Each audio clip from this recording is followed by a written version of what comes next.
Kanisa Katoliki nchini Kameruni limejitokeza kwa mara nyingine kama sauti ya hekima na utulivu, likitoa wito wa amani na kuheshimu matokeo ya uchaguzi wa rais uliofanyika tarehe 12 Oktoba mwaka 2025, huku taifa hilo la Afrika ya Kati likiwa katika hali ya wasiwasi mkubwa. Taarifa ya Baraza la Maaskofu wa Kanisa Katoliki nchini Kameruni imetolewa wakati ambapo hali ya kisiasa imezidi kuwa tete kufuatia mgombea wa chama cha upinzani Issa Chiroma Bakari kujitangaza mshindi wa uchaguzi huo kabla ya Baraza la Katiba kutangaza matokeo rasmi. Chiroma, ambaye amekuwa msemaji wa zamani wa serikali, amesema kuwa amemshinda Rais Paul Biya, kiongozi mwenye umri wa miaka 92 ambaye amekuwa madarakani kwa zaidi ya miaka 43 na sasa anataka kuongeza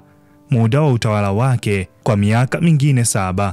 Serikali na chama tawala wamepiga vikali tamko la Chiroma, wakilitaja kuwa ni kinyume cha sheria nchini humo, na hivyo kauli yake inaweza kuchochea machafuko.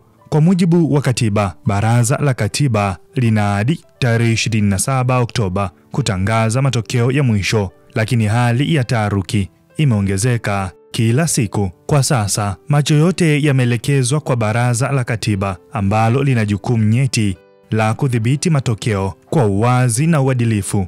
Wachambuzi wanasema kuwa uamuzi wa baraza hilo utaamua mustakabali wa amani ya taifa hilo ambalo tayari linakabiliwa na changamoto za kiusalama katika maeneo ya kusini magharibi, ambako makundi ya waasi yamekuwa yakipigania kujitenga.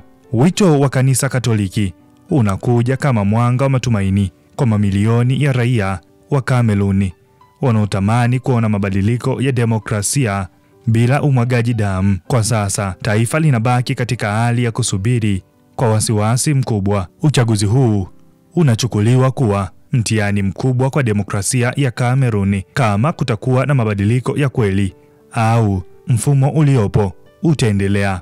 Hii ni BMTV Tanzania. Mimi ni Baraka Peter.